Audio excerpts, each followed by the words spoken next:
Hello, and welcome to this webinar about beef cow nutritional requirements throughout the year. I'm Megan Van Emmen, Extension Beef Cattle Specialist with Montana State University. Now, when we're going to consider our beef cow nutritional requirements throughout the year, there's several factors we have to discuss. Body condition score, age of the animal, stage of production, what feeds you have available, and what is the cost to feed those feeds. Now, we'll get into the feeds available and cost in different webinars. We're strictly going to focus more on stage of production, body weight, and body condition score in this webinar. Additionally, you need to consider what type of shelter is available, how long do those animals have to travel to water or an additional feed source or your mineral tubs, and what does the weather look like? So if we get into our cow nutritional requirements, looking at 4 different stages throughout the year. Post-calving, typically in the spring. However, this could range from January to June, depending on when your calving season is. The second, when they are pregnant and lactating, typically kind of that early summer through midsummer range, but once again, depends on when you're calving. This could be as early as March or April or as late as July or August for those spring calving herds.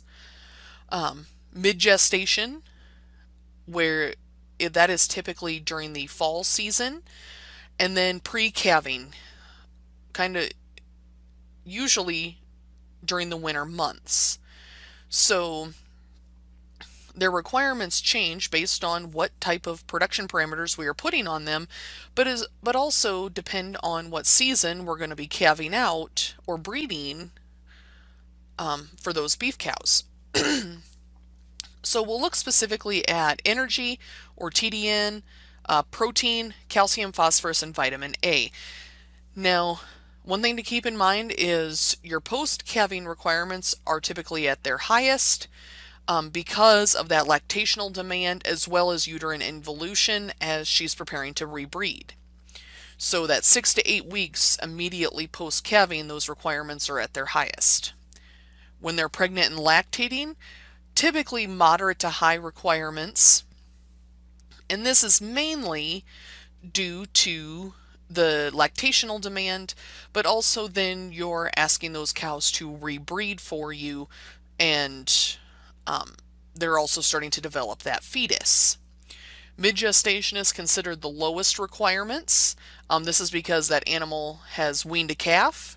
She does not have the lactational requirements anymore, and the fetus is not drawing on the beef cow requirements quite as extensively as during pre-calving. Now, pre-calving here, it says moderate. I typically estimate moderate to high, similar to our pregnant and lactating animals, just because that fetus is really starting to grow exponentially in that last 90 days before calving, and she's having to put a lot of work into maintaining that fetal development. And typically for our spring calving herds, this could also be a time when the weather isn't great either. A lot of cold weather, snow, wind, and things like that here in Montana, which can also add to her requirements. Now let's look at a 1,300-pound cow, about an 86-pound calf expected, and about 20 pounds of milk of production per day. So if we take a look at that 1,300-pound cow during her different stages of production at mid, late gestation, and lactation, so looking at dry matter intake, we can see that a 1,300-pound cow, based on her percent of body weight, really averages right around 2% of her body weight throughout the year. This is a good average to think about if you're looking at feeding extra feed, but recognizing that during mid-gestation she may not require quite as much because that fetus isn't exponentially growing yet, and then a little bit more because that lactational demand during early lactation. So one difficult thing during that lactation is developing a diet that we can meet these nutritional demands. for energy and protein. So if we look, we're increasing energy from mid-gestation to lactation by about 7 pounds of total digestible nutrients. So that's one thing to keep in mind, is making sure that she has a nutritionally dense diet to meet these increased demands, as well as making sure she's in good body condition. So if we can't meet the entire demand with our diet, she has some extra energy stores from that fat cover to draw upon. Similarly, with our crude protein content, we're doubling her protein content from mid-gestation to lactation. And so feeding a very protein and energy dense diet can help meet her lactational demands, but then also making sure she's in that good body condition. So late gestation, about 13 to 14 pounds of energy needed, about 2 pounds of crude protein. So even during late gestation, even though that fetus is growing exponentially, we're only increasing her protein requirements by about 25%. So as she moves into that lactation, we're adding an extra pound of protein she's going to need just from late gestation to lactation because of the huge lactational demand on that beef cow. So good body condition scored cows, please check out that webinar, knowing that a body condition score of 5 or so is optimum. So good body condition, she has extra energy stores in that fat cover that she can draw upon to meet this energy demand.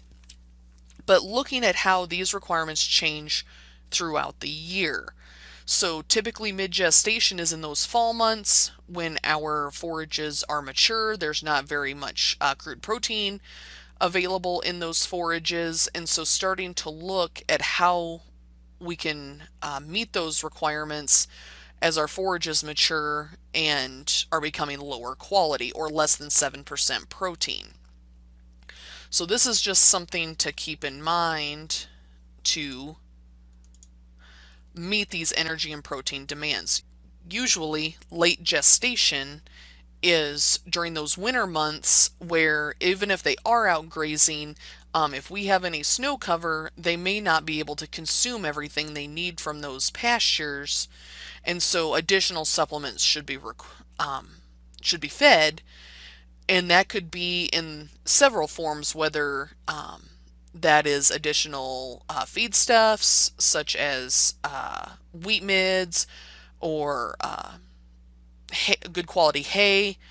We can feed different supplements such as like lick tubs or alfalfa cake to help meet these requirements. But once we get into lactation, depending on when you calve, we may continue to have to provide better nutrition for our beef cows to get them through till grass green up.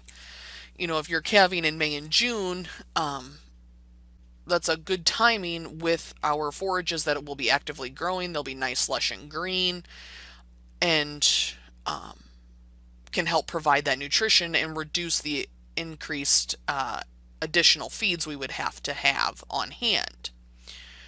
So just looking at how those requirements change throughout the year. But if we focus specifically on just late gestation and looking at different body weights of those animals. So eating, once again, average right around 2% of their body weight, but that's an increase of dry matter of about 6 pounds from an 1,100 pound cow to a 1,500 pound cow. Now this is dry matter intake, not as fed. So if we're going to take about a 13 or 14 or 1,500 pound cow, and she needs to eat 2% of her body weight every day, I usually estimate forages about 85 to 90% dry matter, but would equate to about 30 to 35 pounds of as fed every day, of whether that's pasture or hays or a complete ration where you might include some pasture, some hay, and some supplement. She does have increased nutritional demands as you move up in body weight and body size. Now, one thing to keep in mind is these animals at 1,500 pounds may not be overly fleshy. Maybe you have larger frame sized animals where 1,500 pounds is a good average for those cows. The average body weight of a beef cow in the United States currently is about 1,350 pounds. So we're in these requirements typically when we're considering developing rations. Not very many people have an 1,100-pound cow anymore. So if we focus on our energy and protein supplements for just body size in late gestation, we're seeing quite a bit of an increase between an 1,100-pound cow and a 1,500-pound cow. And same with our crude protein. So feeding to meet your cow's requirements is essential to making sure her fetal development is correct. She has good body condition going into calving season as well as into early lactation for rebreeding. And then for the health of that calf as well. So meeting these nutrient requirements is extremely critical when developing your cows throughout the year. Now, also keeping in mind if you're, let's say, grazing and you're trying to determine how long your animals should be out on a pasture, go out and look at the pasture, walk it. I know that gets a little bit harder, especially in the winter. But one thing to keep in mind is if you're using something like animal unit months or AUMs to calculate how long animals should be able to be out there or how many animals you can use on a single pasture, one thing to keep in mind is those equations are all developed on a 1,000-pound cow basis. So just keep that in mind that as you increase your cow body size, you need to increase your AUMs on that pasture as well. Or excuse me, you need to increase the size of the cow for those AUMs. So as you increase in body size, you will actually reduce the number of cows per AUM on a single pasture because of that increased body size and body weight demand for those nutrients. So that's something to keep in mind when you're developing a ration. Is there enough pasture available no matter when you're grazing for all your cows to eat what they need every day, especially when we get into these 1,300 to 1,500 pound cows. One way to determine if you're meeting your cow's nutrient requirements is to look at body condition. So this is an example of 100 days pre-calving. Body condition scores 1 through 9. Once again, I suggest you look at the body condition scoring webinar for a larger explanation of body condition. But one thing to keep in mind, to increase or decrease a body condition score is about 100 to 150 pounds. So if we strictly look at body condition scoring 100 days prior to calving, with our optimum being a 5 to a 6, adequate body cover of fat to help meet the additional nutrient demands of those cows and the fetus, while we're supplementing feed. So we can use body condition score as a good indicator on whether or not we're meeting those demands. If you notice cows are getting thinner, you can add additional feed or a more nutrient dense feed for them to increase their body condition score.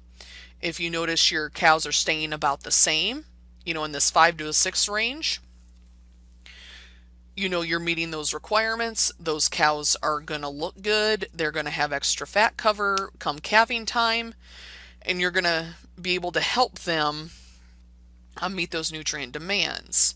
Now, if we have overly fleshy cattle, in the 7, 8, 9 range, our cattle can tend to lose a little bit of weight. Now, 100 days pre-calving may not be your best opportunity, but it can happen because they can draw on those fat stores for their energy and protein needs. So if we just look at our body condition scores here, needing extra feed for those body condition scores 1 to 4s, not really needing to gain a whole lot of weight for our body condition score 5 and 6 because they're already at optimum. We just want them to maintain their body condition score of that 5 to a 6 while gaining the weight of the fetus. So maintaining that little bit of fat cover. Now, body condition score 7, 8, 9. Like I said, they can stand to lose a little bit of weight. However, pre-calving may not be the best opportunity because we need them to be in a positive nutrition plane as they go into calving for those extra energy demands. But body condition score can be that one way of determining whether or not you're meeting the nutritional requirements of your cows throughout the year.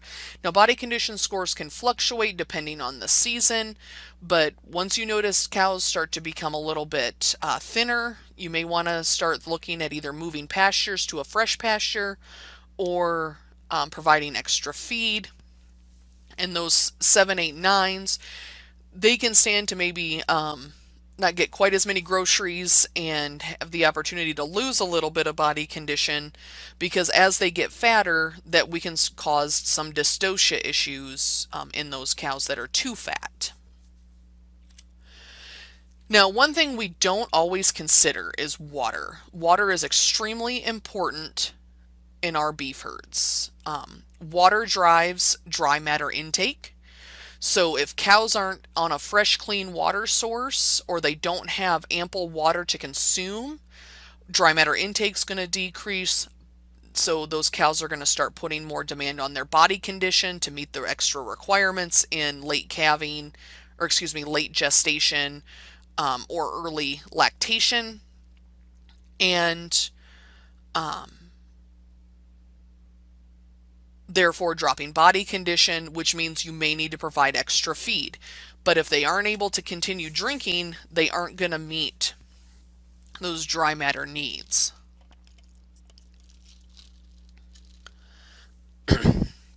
Now, these requirements were set up quite a while ago, by the NRC back in the 80s, because as we can see, they top out at an 1,100-pound cow. They consider all body weights and body sizes for lactating cows. But I think the trends that we see here are the critical points. As temperature increases, which makes sense, you increase water intake. So as we increase for these lactating cows, that lactational demand is putting a huge draw on those water requirements. Then we have wintering pregnant cows. They don't require as much water intake, but if we're looking at this, we can see that those increased water demands are needed. So keep that in mind, especially if you have wintering pregnant cows. Making sure they have a good, fresh, clean water source increases intake, which keeps dry matter intake up, which for during the winter, we need that dry matter intake to stay on an upward trend, because that is the cow's heat source in the winter, is the rumen. We need them to be able to continue fermentation. Having those bulkier feeds in there increases fermentation, increases heat. Therefore, maintaining that heat and reducing the accommodations we would need for keeping them sheltered and keeping them warm. So this is just one thing we don't consider that much as a clean, fresh water source. We'll cover more on the water issues we might see in the water quality webinar. And don't forget about your bulls down here too. They require feed throughout the year, just like a cow does, even though we only require them to work maybe 45 to 60 days out of the year. Their water requirements are also increasing as well. Now, one thing that I get a question on a lot is, well, can't my cows just eat snow to make up a lot of their water requirements? That is a yes and no answer. Yes, they can eat snow when in a pinch. If it's you have a snowstorm rolling in and they can't get to the water source that you have for them, they can eat snow to kind of keep themselves going until they can get back into that water source. But do not require your cows to eat only snow all the time, because they can't get enough moisture out of the snow to meet those requirements. So especially here in Montana, where a lot of times we don't have the wet, heavy snow that has a lot of moisture content in it. So I do not recommend allowing your cows to only eat snow in the wintertime for water. Keep an open, clean water source because they can't eat enough snow to meet their water requirement demand. Um, so just something to keep in mind. All of these animals require water to keep up with their dry matter intake. And so keeping that fresh, clean water source, I can't say that enough. A fresh, clean water source for all your animals is crucial to maintaining production.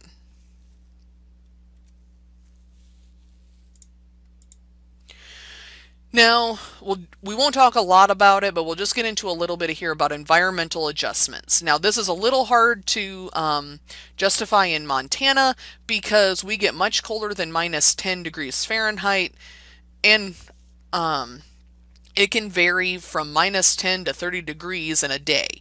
So this is the hard part for Montana. These requirements were set back in the 80s as well.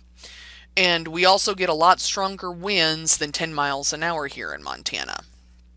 So if we look at our hide code, we have thin, average, and thick here. And then for the hair coat up here on the top, 1 is a dry hair coat, 3 is a wet hair coat.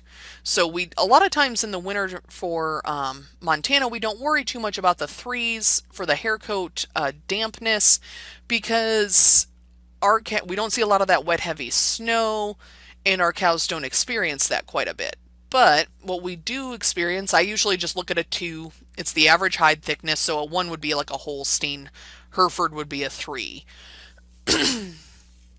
So if we look here just on a nice calm day, let's say it's 10 degrees positive out there, we're increasing those requirements by about 30% on that dry hair coat. If we get into minus 10, we're at about 40%. Similarly, if we look at if we have a little bit of a breeze out there, even just at 10 miles per hour, at 10 degrees, we're increasing her requirements by about 50% and 80% by minus 10. Now it can get a lot colder and a lot windier than that here in Montana. So I always add the caveat in there is that our cows are pretty adapted to this cold weather if they come from our state. Now, there's been some research where we have brought some cattle up from like Florida in the southeast, and they don't perform well in the winter here because they have not adapted to this environment. So that's something to keep in mind, that as the temperature drops and the wind picks up, we need to start looking at adding additional requirements into those cows. Now, the rule of thumb is for every degree below 32 degrees Fahrenheit, we increase their energy requirements by 1%. But why only the energy requirements? I would say all requirements increase as wind increases and our temperature decreases. So keeping that in mind. Now, one way to help overcome some of these environmental factors is to provide shelter for your animals, whether that's by a windbreak, you have kind of a low area where they can get in out of the wind, you have trees, anything like that can help reduce the environmental adjustments for these beef cows. Getting the cows to transition from their kind of summer fall hair coat into their winter hair coat, that increased time can help reduce the adjustments needed to be met. However, sometimes in Montana we don't get that opportunity to have those adjustments. So just keeping in mind that as temperature decreases, we need to start increasing their requirements and increasing the feed that we provide for them. So